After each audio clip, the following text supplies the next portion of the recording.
थांनायाव दिंखिया खेबस'ना लाबोनानै फानफैबाबो खमल गांसेनि दामखौ मोनखायो। हालेवनो थांनायाव आलि खना खना मा होनो बे थास' आथिं खनसायना लाबोबाबो मुसारि गांसेखौ बायनो हायो। हारिखौ, बिबेकखौ, समाजखौ खम्बल आरो खुन्दुंजों बायलाय फानलाय खालामनायखौ दिनैनि समाजा लुबैला। दा ओरैबायदि हालोदाव फैबाय एमपि इलेक्सननि उनाव जेरै लावखारफ्रा जोंना लावखार आंगोफ्रा मोसौ गुमनायाव बोरमा गुमनायाव मा होनो लावथिजों सादा नानानै जायोना लावथि खर'जों बिफेबा बेफोरबायदि समाजजों नाजानायनि बे माबायाव अबस्थायाव फैबाय थासारियाव फैबाय। आंखौथ' खिनो थांनायाव दिंखिया खेबस'ना लाबोनानै फानफैबाबो खम्बल गांसेनि दामखौ मोनखायो। हालेवनो थांनायाव आलि खना खना मा होनो बे थास' आथिं खनसायना लाबोबाबो मुसारि गांसेखौ बायनो हायो। हारिखौ, बिबेकखौ, समाजखौ खम्बल आरो खुन्दुंजों बायलाय फानलाय खालामनायखौ दिनैनि समाजा लुबैला।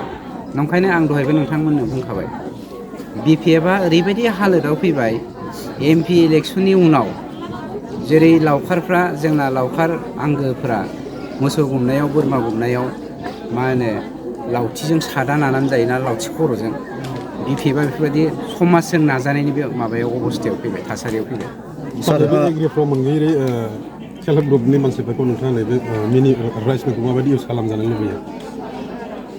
जोंहा फोथायनाय दं जोंनि सरकारा जेराव माइनाव सोरां बिथांखि लानायनि गेजेरजों साफ्रोमबो बिमाखौनो माइनाव जाजानो लुबैदों आरो साफ्रोमबो बिमाया माइनाव महरै हारिखौ बड'फा इउ एन ब्रह्मआ जेरै गेरेमसा हारि दानायनि मिजिंजों मोनसे आन्दलनमुखियै समाजखौ दैदेनबोदोंमोन। साफ्रोमबो बिमायाबो माइनाव जानानै दिनै समाजखौ दैदेननो आवगायबोखादों। गतिके मिस इउज जानाय नङा। मानोना बिमाफोरनि थाखाय गुन्दै संनाय, अन गुन्दै संनाय, हालदै गुन्दै संनाय, माइ सौनाया सरासनस्रा जाफ्लायबाय थाखायो। गतिके बेखौ जोङो हौवाफ्रा बहाबा साइकेलाव, थेलायाव, गारियाव लानानै माइ सौहैनांगौनि दा गोनांथि जानाय नंला। मानोना मोनफ्रोमबो सेल्फ हेल्प ग्रुपआव थानाय माने गंफ्रोमबो गामियाव बे मेचिना थाखानाय। गतिके इजि मेथडैनो आरो बिनि गुन्दैया खोब मिहि जायो। बे मिहि गुन्दैखौ दिनै अमा फिसिनायाव जोङो बाहायोब्ला इक'नमिकेलि जों बहुद लाब जायो। सार नबकुमार सर'निया बुंदों जे हाग्रामा महिलारिया फैगौ बिटिसि इलेक्सननि उनाव शिफ्ट जागोन होननानै बुंदों। नंगौ नामा? नबकुमार सर'नियाखौ हाग्रामा महिलारिया एसटि सार्टिफिकेट होनानै बर' हारिखौ धंस' खालामनो नागिरनायनि षड़यन्त्रआनो हाग्रामा महिलारि। आरो नबकुमार सर'निया सोर, हाग्रामाया सोर, बे बाथ्राखौ जोङो सिगांनिफ्रायनो बुंबोबाय थाखादों। आरो नै बावैसो जे बिथांमोना सासे खिफिफि गथ'खौनो एमपि केन्डिडेट होदों, बे खिफिफि गथ'आबो एसटिआनो नङा, एसटि सार्टिफिकेट होनानै आनादार मोनसे फेस खालामनो नागिरदों बर' हारिखौ धंस' खालामनायनि थाखाय। बेखौनो जों बयबो मिथिखायो। सार बावैसो साननि सिगां बनसुनि आरो बिएसअनि मानसिफ्रा इउपिपिएल जगदान जादों। नाथाय बिसोरनि जगदान जानायखौ बिपिएफनि मानसिफ्रा बुंदों जे बिथांमोना इउपिपिएल दिल्लीनि माखासे सेक्रेट बाथ्राफोरसो खावनो थांदों होननानै। बियो बेसेबां गनायजाथाव? इयुथ होननाय लोगो लोगोनो बे इयुथआ दिनैनि हाग्रामानिख्रुइ 1000 टाइम्स माने सफिस्टिकेटेड मर सफिस्टिकेटेड देन हाग्रामा। गतिके बे लेखा गोरों इयुथफोरखौ हाग्रामाया बै थबथिं गनाय जौ सेरेबजों बै जोंनि बर'नि मोनसे हारिमु दङना, मा होनोमोनलाय जौ सरग्राखौ मा होनोमोनलाय, जानथाजों बुरखायनो हालिया। जाम्बा नङा दिनैनि गथ'फ्रा। साननैसो हाग्रामानि फैसाखौ जाजोबनो एसे इन्जय खालामनो होननानै पिकनिक जानाय बायदि इयुथफ्रा हाग्रामाजों थादोंमोन। सोलायनायखौ बयबो लुबैयो नालाय। सोलायनायखौ मोजां मोनग्रा स्ट्रं इनार्जेटिक सफिस्टिकेटेड लिडार प्रमद बर' बिथांजों दिनै फैनानै बर'फा इउ एन ब्रह्मनि गेरेमसा हारि दानायनि सिमांखौ जाफुंहोनो दिनै बयबो दोलै नोगोर ओंखारबोदों।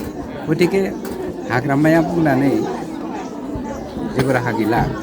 मानोना हाग्रामानि अबस्थाया ओरैबायदि जाबाय, आंनो सानब्रैल' सम हो, सानब्रै बिथाङा फापर गोरान बायदि जानो थांगासिनो। सानब्रैनि उनाव नोंथांमोना आंखौ मिडियायाव लोगो हमफिन। मोनसे फोसावथाय बाजाज बेग लानो गोसो गुदुं सुबुंफोरनि थाखाय गोजोनथाव खौरां। क'क्राझार सोहोराव थानाय दावहारु अट' एजेन्सिया फैगौ 6 मार्चनिफ्राय 12 मार्चसिम मेगालन आरो एक्सचेन्ज मेला होगासिनो दं। दावहारु अट' एजेन्सियाव बायगिरि बिथांमोना लवेस्ट डाउन पेमेन्ट होनानै बाजाज बाइक लानो हागोन।